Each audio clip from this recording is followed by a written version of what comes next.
As you all know by now that OpenInfra Foundation, or as previously known as the OpenStack Foundation, is joining the Linux Foundation. It's a major shift in the enterprise open source space, which will turn the Linux Foundation into one of the most powerful open source organizations that is hosting some of the most foundational technologies powering global economies, including but not limited to the Linux kernel, Kubernetes, and soon OpenStack. In today's episode of Cloud Evolution, we have with us Mark Collier, Chief Operating Officer of the OpenInfra Foundation, to deep dive into this announcement. Mark, it's great to have you on the show.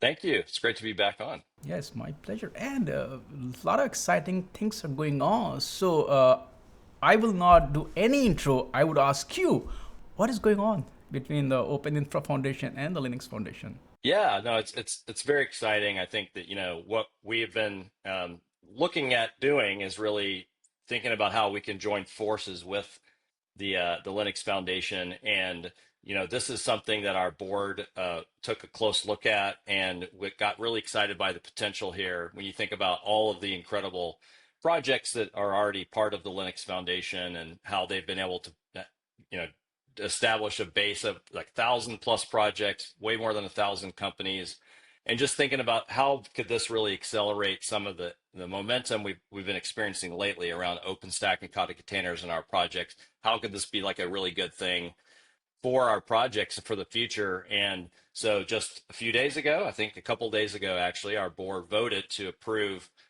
this plan and sort of like move forward with the next phase. And it's really all about kind of what we can do together. And, open source is always about working together, but this really kind of gives us another boost, another way to take like that momentum we've seen and really build on it as we head into the rest of this year and really the next, decade. We're 15 years into OpenStack, and we're looking at the next 15 years and how to really make the most of it. And so that's where a lot of the excitement's coming from. And that's kind of the basics of the news at a very high level in terms of our board has voted to move forward on this plan. I just want to understand what is exactly going on. Is Open Infra going to become part of the Linux Foundation? It is becoming like CNCF, a top tier foundation. I just want to understand what exactly is going on. Yeah, that's a great question, and I think you hit the nail on the head when you talk about CNCF. That is a perfectly analogous to what we're talking about doing here, which is like the Open Infra Foundation would become as you said, top level foundation, very much the same way that CNCF is, that PyTorch Foundation is, OpenSSF, Ceph Foundation. I mean, there's the list goes on and on, but those are the ones that we often mention because they I think a lot of our community is very familiar with them. A lot of our companies are already working in those communities, and a lot of users are already combining all these technologies. And we can talk about all the ways people run like Linux, OpenStack, and Kubernetes today. That's the most common, but we also see lots of people doing PyTorch on these AI environments built on top of OpenStack. So there's a ton of examples of like how the communities have already been putting these things together. Our community leaders around the world have actually been throwing joint events for many, many years, actually, where it's like Open Infra Day / Cloud Native Day, or specializing in things, whether it's fintech or AI or different types of specific vertical use cases. And so it's kind of like catching up with how people already run the stuff today. But in terms of the Open Infra Foundation, I guess I'll just give the analogy that kind of resonates with me, which is today it's almost as if our foundation is on bare metal, and the Linux Foundation now has a system, kind of like almost like an operating system for foundations they didn't have when we started 15 years ago with OpenStack. And so today you can kind of create, what we've been working on and what we've been doing is sort of recreating the exact same system with the same functionality that exists, in our current nonprofit to work within the Linux Foundation system, which, in a sense will operate really the same way. Like there'll be all the members will be putting their funding in, and then there'll be a board that oversees how that funding gets spent, that controls, that, and looks at the strategic direction and the way that people members will become on the board will be exactly the same as it is today in terms of how the different groups get appointed and 2/3 of the board being elected. And from a day-to-day experience of our developers upstream, they really shouldn't experience anything in terms of like hiccups. There's a lot of upside, I think, longer term in terms of expanding the base of contributors and expanding the base of companies that are investing in this. But in terms of like how it will function, it's going to be the Open Infrastructure Foundation. It's going to have its governing board that has the same representation as it does today. There's a diagram we shared with the community during this process as well. We can probably share, but it basically shows how, from a governance perspective, the technical governance literally does not change whatsoever. And sort of what we would consider the funding governance or the board level governance is essentially just kind of recreated inside of their system, but it really won't function differently, if that makes sense. But the opportunity is really about just getting more people involved and removing any barriers to collaboration across foundations. And we just to give you one quick example, we created this open infrastructure blueprint last year. It's been really popular, and it shows how people in real world terms and with specific users are running Linux, OpenStack, and Kubernetes infrastructure. We call it Loki sometimes, but that blueprint kind of shows, gives people a path to recreate that kind of stuff. So I think you'll see even more of that as things move forward. But in terms of what it will be analogous to like a CNCF or PyTorch Foundation or OpenSSF. You talked a little bit about projects and the governance, so I'll just quickly talk about the governance. The beauty with the Linux Foundation is that every foundation within Linux Foundation, think of them as European Union, that every foundation, like an independent country, they have their own, autonomy. So they have their own model. Linux Foundation provides kind of, umbrella with resources, marketing. Talk a bit about, because they have set a very good idea for governance. At the same time, OpenInfra, you folks also have very good model for governance. So talk about, it's very early days, but what will the governance look like for, and also if the name will remain OpenInfra Foundation within the Linux Foundation, or it's too early to talk about those things? Yeah, great questions.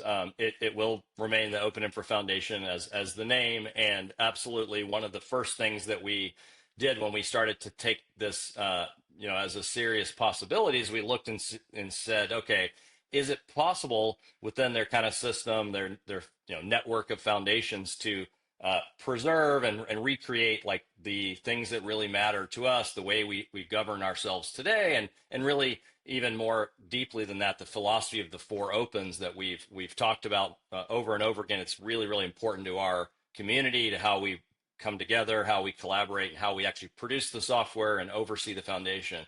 And we're very happy to discover that the answer is absolutely yes. And we've spent a lot of time actually doing that, and sort of in fact, because we are a very open community, we've published those documents online. So the project charter or the foundation charter, which is really analogous to the bylaws that we have under the current system, is been shared over a month ago with the community. We got comments, we made improvements. So it's a great question, and yes, I think just to add to that in terms of the shared resources. Like when you look at things like the CRA, like open source, the good news is it's so much more prevalent and ingrained in everything we do in the world than it was 15 years ago when we started OpenStack. The flip side of that is, governments are waking up and going, wow, the whole economy runs on this stuff. What do we need to do? Do we need new regulations? So it's becoming more, I would say, kind of a regulated space. And that's exactly the kind of thing we don't want to duplicate efforts on, right? Like those type of shared resources in terms of legal teams and policy type work, that's the perfect thing to share across these kind of like different foundations that are part of a larger network. And so that's one of the things that I think makes this make so much sense. Excellent, thank you. Now let's talk about projects. Of course, OpenStack is one project, Kata containers. There are a ton of projects within OpenInfra Foundation, and sometimes these projects overlap with what some of the Linux Foundation projects are doing. Talk a bit about what is the future of the OpenInfra projects like OpenStack. I think that our expectation really is for the immediate future and really just the foreseeable future is we're going to continue to be a foundation that's focused on that infrastructure layer. It's going to, the projects that you know and love from OpenInfra, OpenStack, Kata Container, Starling Xul, that's really the basis of the work. And we're trying to continue to grow those, the adoption, grow the contributor base. So really the mission and the work doesn't radically change. That, the other projects might come in that are related to the infrastructure layers, but really it's about what's good for those projects for the long haul, and how do we get growth in them. And we've just seen incredible growth in the last year. I mean, we saw we got 2 new platinum members that joined the foundation last year. This VMware price increase thing has just driven tons of demand for OpenStack.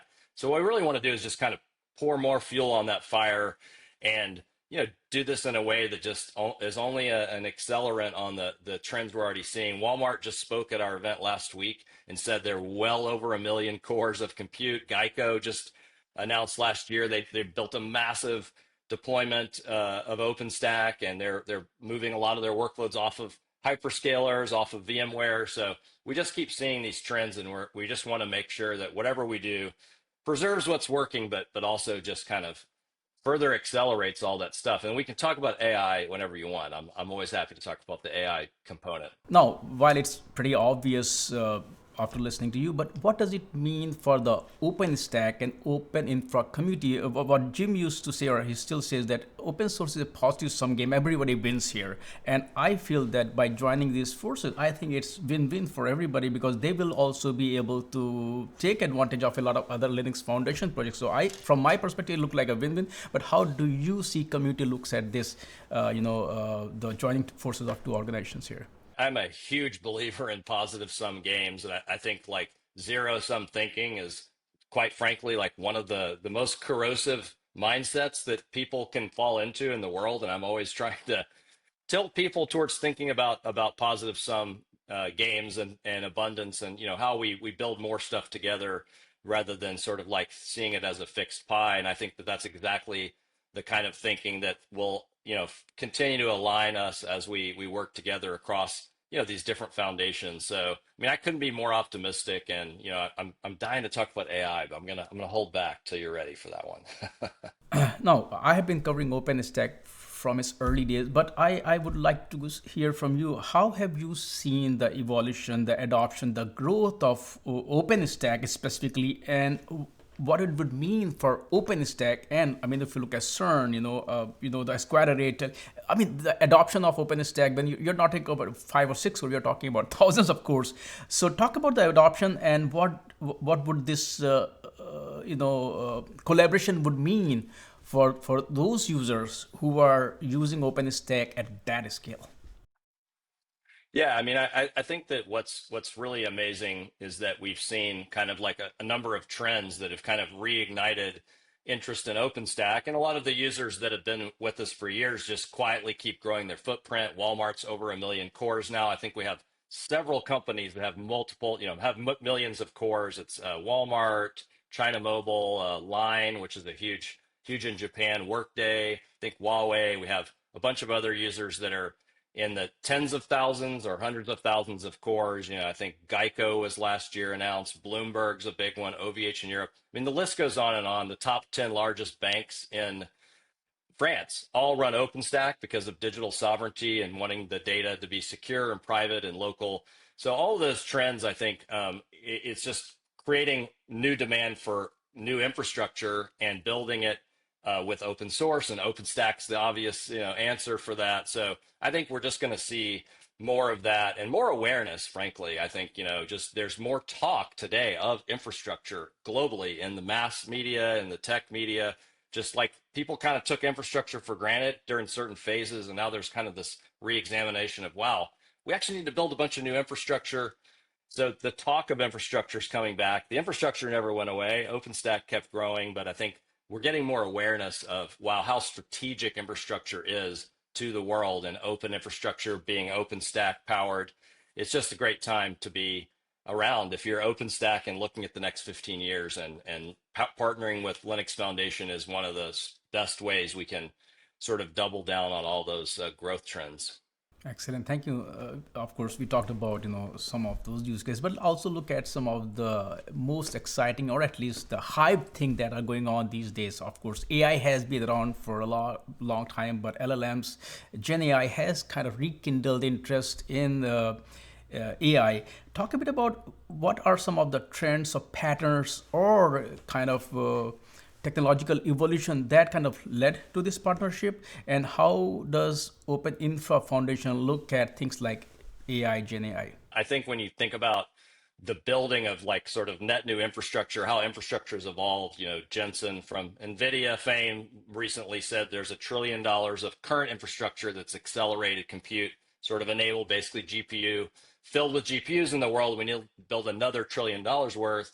And he said that last year, and then we had Stargate come out and say they're building 500 billion, so that's like half of the way there. But we just see new infrastructure being built specifically for AI, and GPU support's been in OpenStack for years and years and years. OpenStack's the de facto standard in HPC, and a lot of those technologies, and even the same kind of sometimes the exact same people that were sort of doing HPC work are now expanding, evolving into machine learning, and Gen AI is kind of like the next iteration of that.